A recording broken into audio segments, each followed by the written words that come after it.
Jeremiah chapter 52.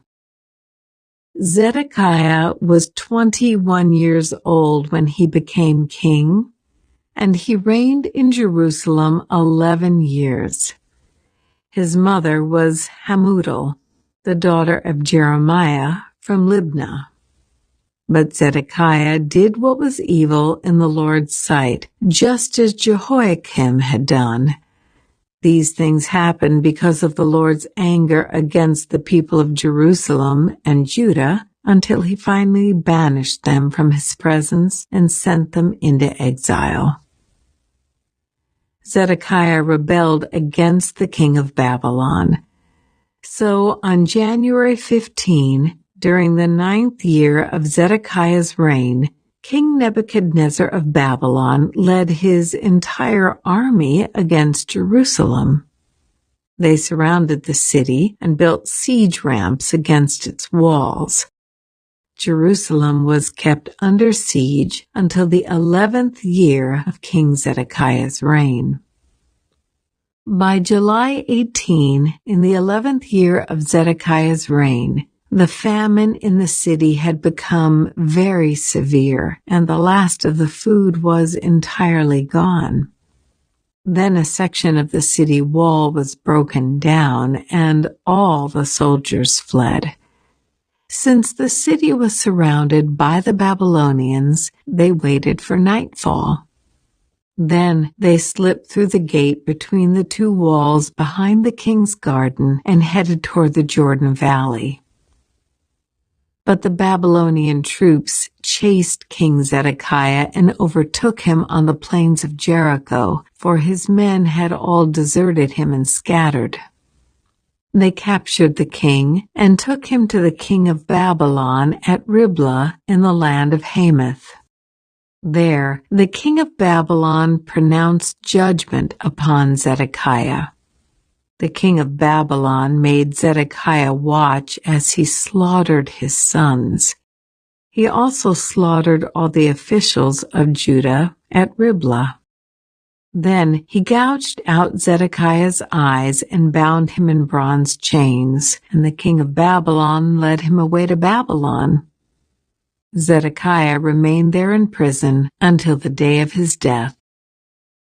On August 17 of that year, which was the 19th year of King Nebuchadnezzar's reign, Nebuzaradan, the captain of the guard and an official of the Babylonian king, arrived in Jerusalem.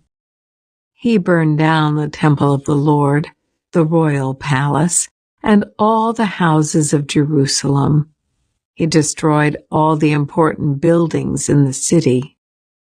Then he supervised the entire Babylonian army as they tore down the walls of Jerusalem on every side.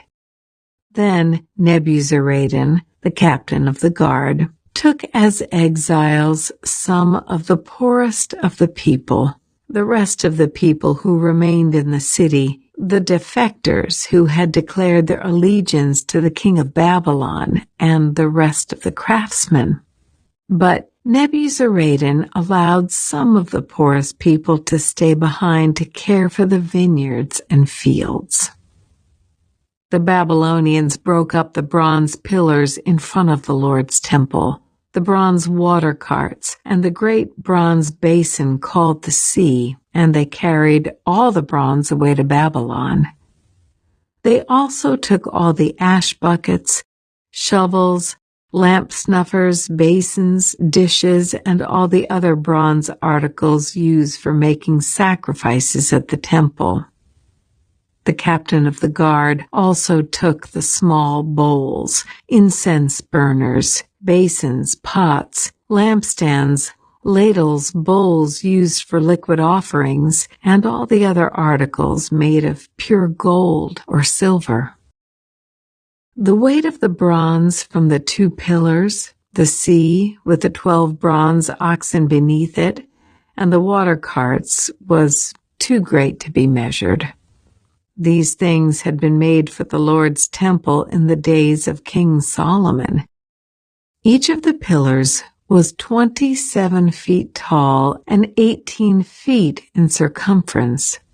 They were hollow, with walls 3 inches thick.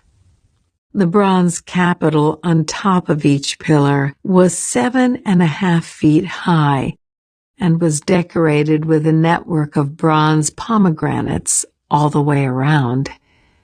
There were 96 pomegranates on the sides and a total of 100 pomegranates on the network around the top.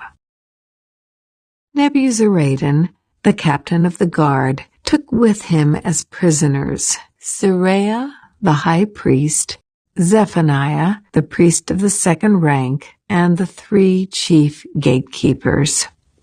And from among the people still hiding in the city, he took an officer who had been in charge of the Judean army, 7 of the king's personal advisors, the army commander's chief secretary, who was in charge of recruitment, and 60 other citizens. Nebuzaradan, the captain of the guard, took them all to the king of Babylon at Riblah, and there, at Riblah, in the land of Hamath, the king of Babylon had them all put to death. So the people of Judah were sent into exile from their land. The number of captives taken to Babylon in the 7th year of Nebuchadnezzar's reign was 3,023.